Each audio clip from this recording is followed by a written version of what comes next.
if I could have you guys introduce yourselves and your role here at ArenaNet. I'm Scott McGough. I'm the narrative lead for Path of Fire.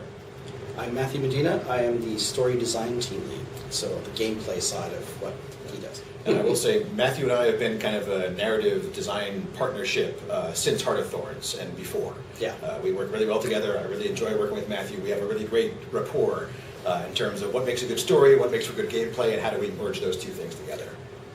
How was working on Path of Fire different from working on Heart of Thorns?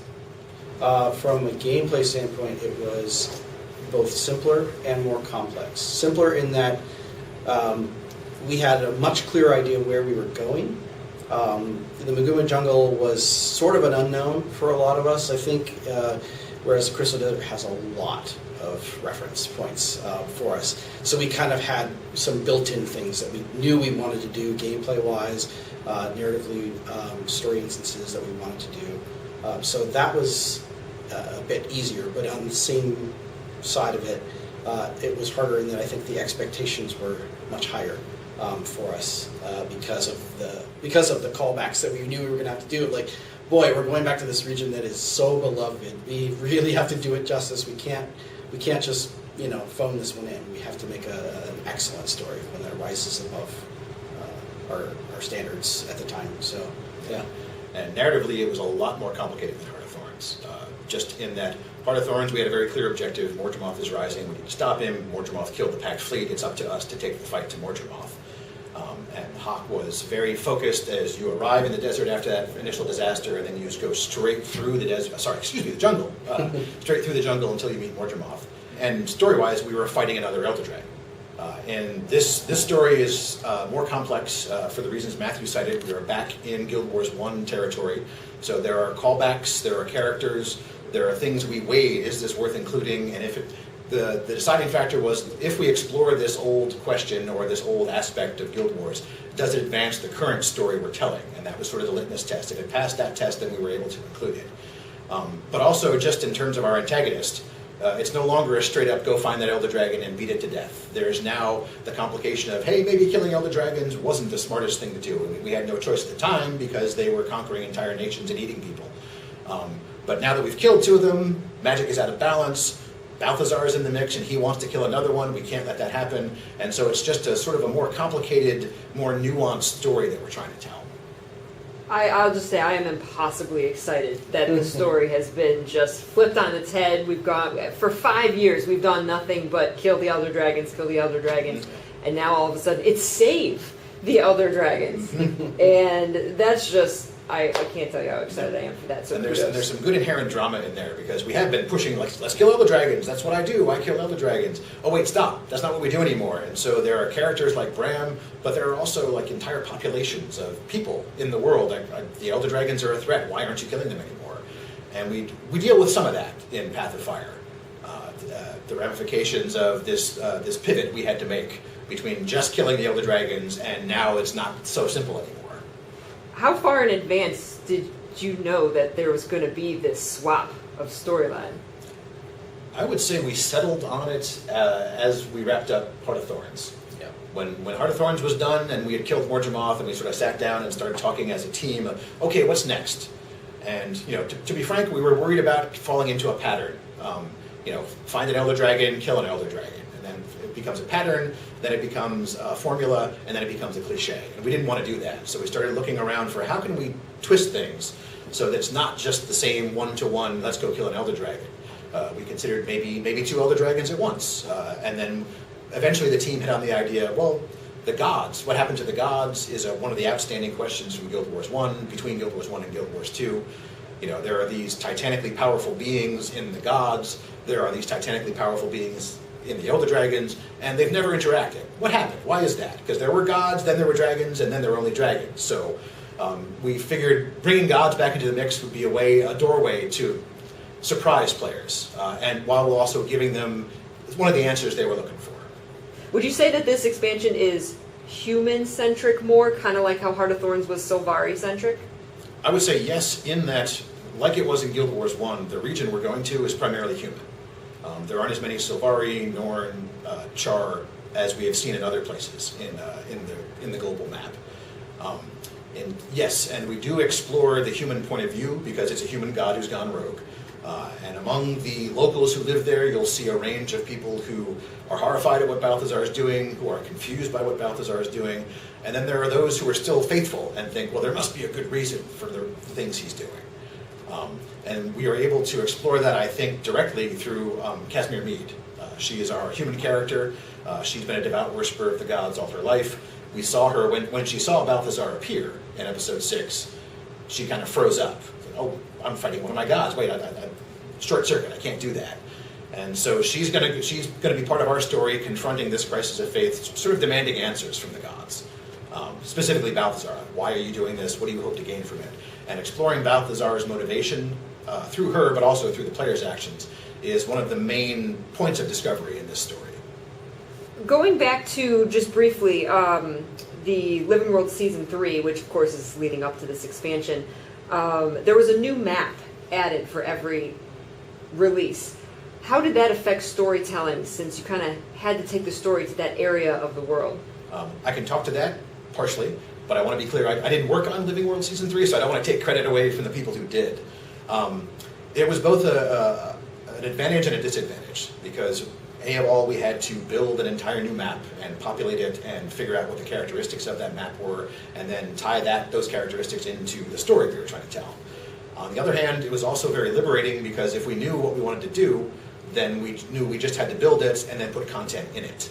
I think maybe, Matthew, you worked a little bit on Living World, you could speak a little bit more about the design end of things. But storytelling-wise, I think it was a double-edged sword. It let us do some things we couldn't have done otherwise, but it also made us do some things that we wouldn't have maybe chosen to do if we were going to a map that already existed. Yeah, I mean, from the gameplay side of it, it really helps for us to know if narrative says, hey, the story is going to go here. Being able to build out a map that suits that from the open world story standpoint is immensely helpful than if we have to try to come up with, oh, well, wouldn't it be cool to go here?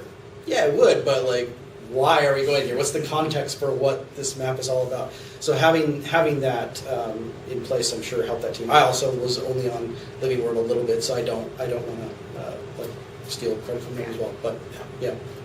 And I think Matthew and I both worked on the first expansion, and we were used to the idea that you're going to have a bunch of new maps to explore. That you have to start from zero and build the maps and build the environments and construct the cultures that live there.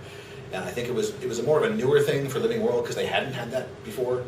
So I think in terms of us on the expansion Path of Fire, it wasn't that much of a change. We were used to doing it that way.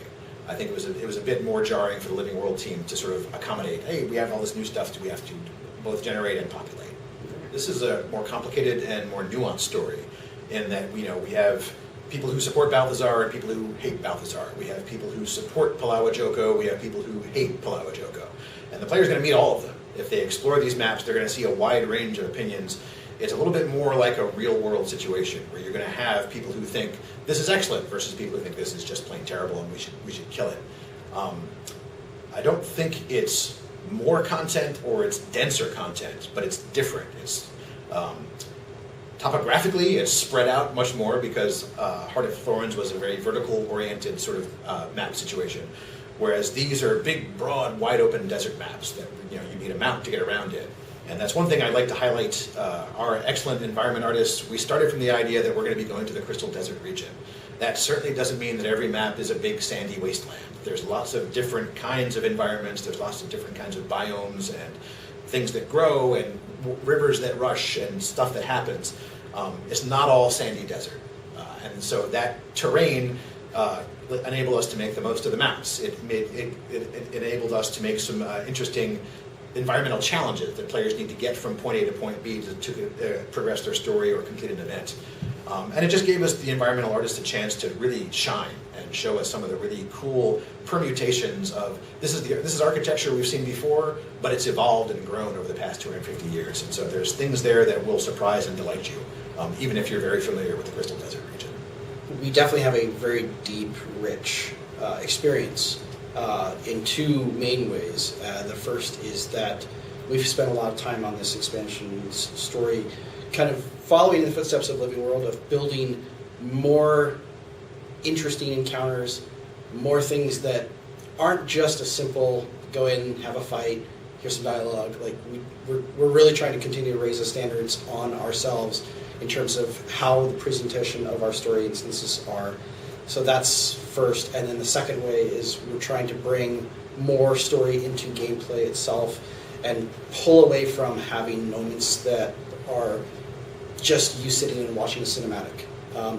It's not like we're getting rid of cinematics, but we're trying to make sure that the cinematic moments that are there make sense, and that a lot more of the big cinematic moments that you would come to expect from Guild Wars 2 are actually participatory. So you're in the game, you're seeing it play out right in front of you. You're not just idle watching something happen.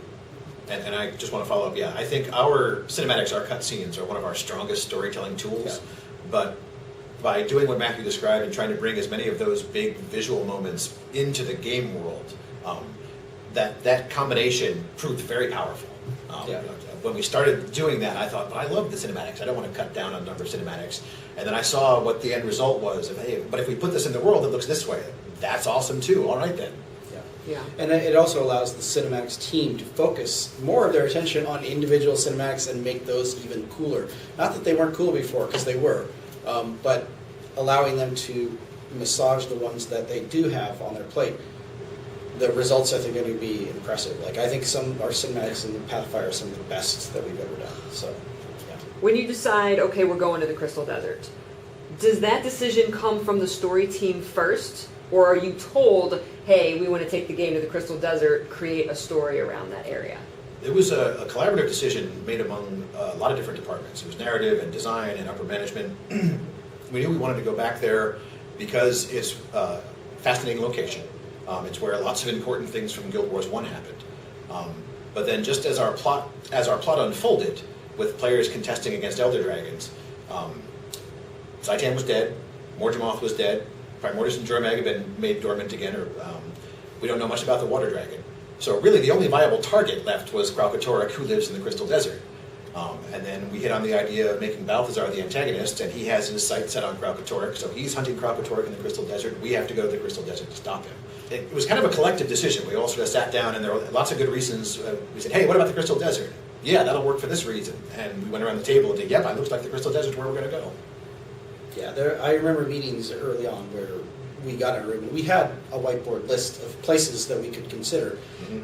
Crystal Desert was almost always at the top of that list, and so I think we sort of knew that's where we wanted to go and take the story, but we had to do due diligence and say, well, what about all the other places? They're also cool, and for various reasons, we just kept coming back to, the Crystal Desert makes the most sense for this story. Why Balthazar? And in its simplest form, he is the god of war.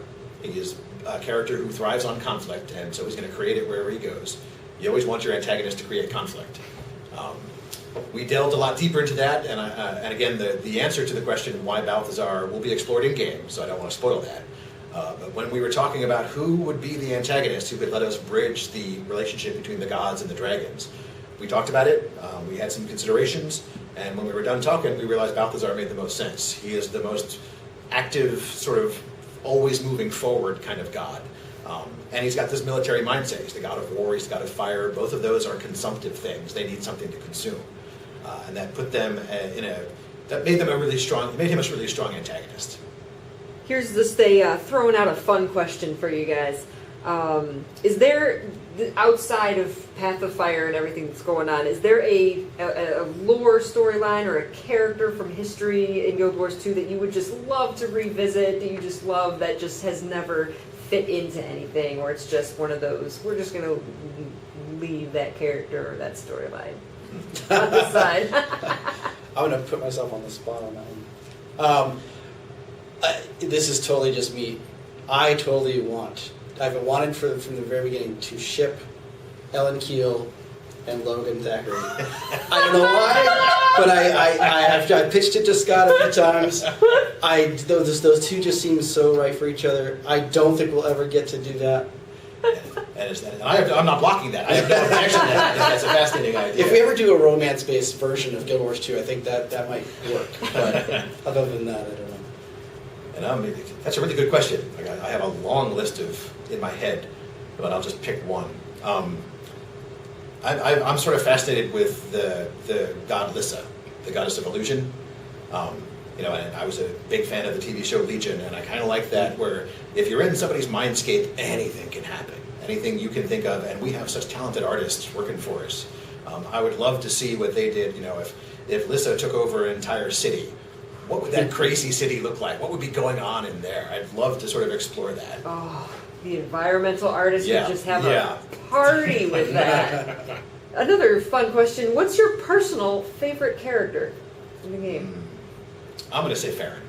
I was on Nice. the team that introduced Farron. I got to write some of the first Farron dialogue. He's always been one of my favorites. The actor Yuri Lowenthal does such a...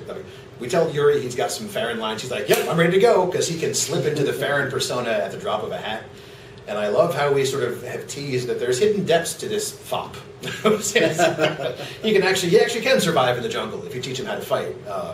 And he did try to save the queen when Scarlet attacked Lion's Arch. He failed, but he tried. He did his best. Now he's a fun character to have in the mix because he's comic relief, but he also is able to, as kind of like the King's Fool character, he can say things that other people can't say because of decorum.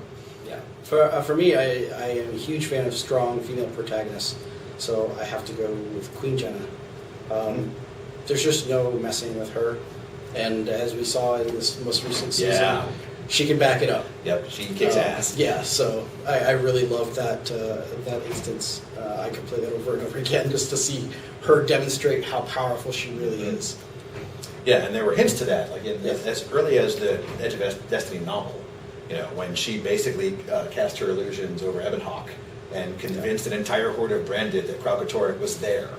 It's like, okay, this is an enormously powerful person, not just in terms of her political power, but she is a very powerful Mesmer as well. Yeah. And I made a Mesmer, so I guess I'm a little partial. And now that she's officially dumped Logan, he's free for Keel, right? There you go. Yep. It's true. It's true. I am impossibly excited for the game going in this direction, so... Thank you very much. We hope that too. That we're hoping this feels like it's a fresh new take on the story we've been telling and a satisfying conclusion, so it doesn't feel like we just veered off in some random direction.